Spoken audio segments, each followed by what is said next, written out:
Hi, my name is Carrie Bale, and I'm the Executive Director of By 5 Early Childhood Initiative here in Delaware County. And I'm so excited to be able to share with you today a book that has been provided on behalf of United Way of Delaware County and the Dolly Parton Imagination Library. These books are being sent to children's homes from the ages of 0 to 5, one a month. And the book that I have to read today is called Mine-O-Saur. And so this book is written by Sudipta, Bardhan-Quallen, and it's illustrated by, which is the person who does the pictures, David Clark. And before we get going with the book, sometimes it's a good idea if you want to just look through the book and take a look at the pictures, look at the cover, and start to figure out as you go to read your story, what might this story be about?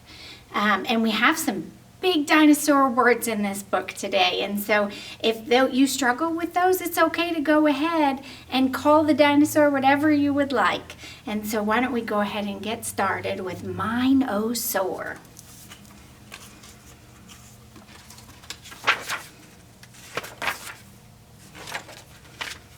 One morning, before Mrs. Raptor rang the bell, the dinosaurs were playing in the schoolyard.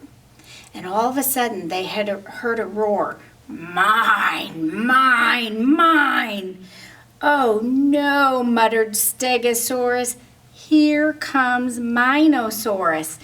Look at their faces in this picture. Do they look really happy? With the sound of mine, mine, mine. I don't know. Let's find out. There he is. He snatched the jump rope and the ball. He threw the cars against the wall. And then he roared to one and all, mine, mine, mine. Look at these dinosaurs over here. Iguana said, that's not fair. Triceratops said, you should share. But the Mine-O-Saur yelled, I don't care. They're mine, mine, mine. Right then, the school bell rang, and the Mine-O-Saur hugged the toys and sighed, all mine. Look at all of his friends are going in to go to school, and he's standing on top of the hill all by himself. And what happens? He ends up coming in late. You're late, Mrs. Raptor said when the Mine-O-Saur finally came to class. Now you will have to paint your project during snack time. By the time that Mine-O-Saur had finished, snack time was almost in full swing. Look at all of his classmates. They were already eating and around the table, and he had to wait. The Mine-O-Saur rushed ahead over and he snatched up the scones and the strudel bread. He bit the butter tarts and he said, they're mine, mine, mine. That's our food, yelled Apsator. No, it's not, cried Mine-O-Saur, and soon there was a tug of war. As he wailed, mine! Look at what happened. He's pulling that all away. He doesn't look very happy, does he? The rest of the class can go out for recess, Mrs. Raptor said. Do you think she looks pretty happy right now? I'd have to say not. You will stay here and clean this up during recess. Look at that mess that he made. The Mine-O-Saur scowled and he bit into a scone. At least the food's all mine, he grumbled. But the feast wasn't as much fun when it was made for one. Maybe he's starting to realize something happens every time that he goes to do something like that. At recess, the Mine-O-Saur saw the other dinos having fun building a tower. Look at all of that. They're all working together and having fun.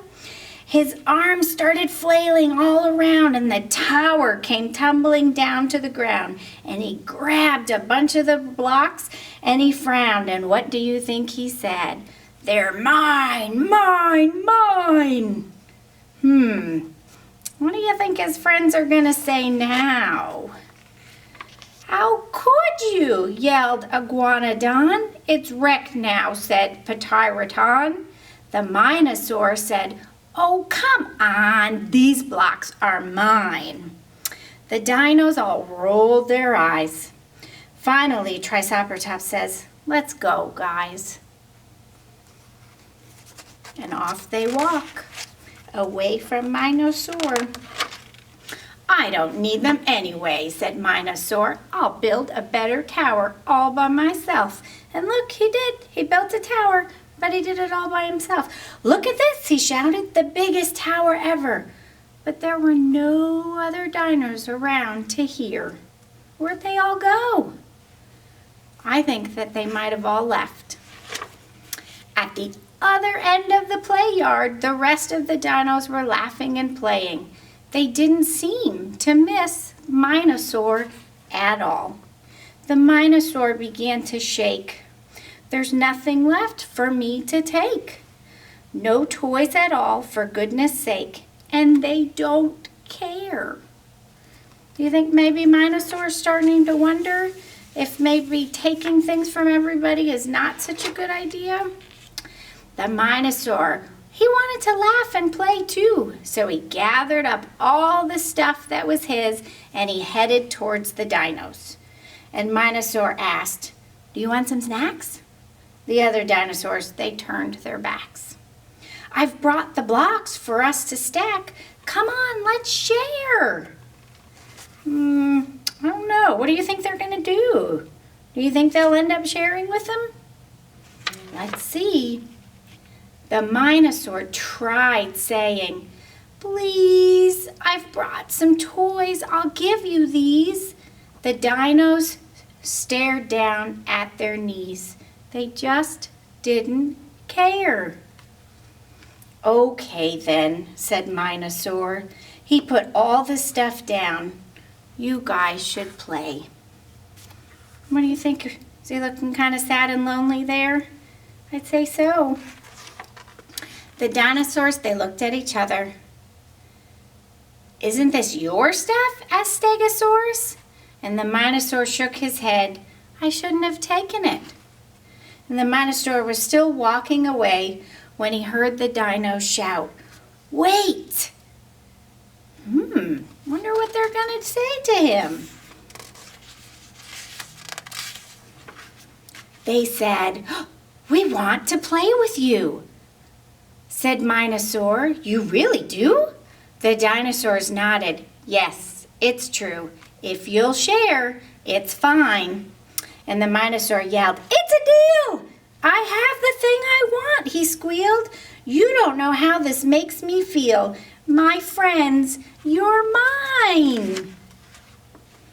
Mine, mine, mine." The end.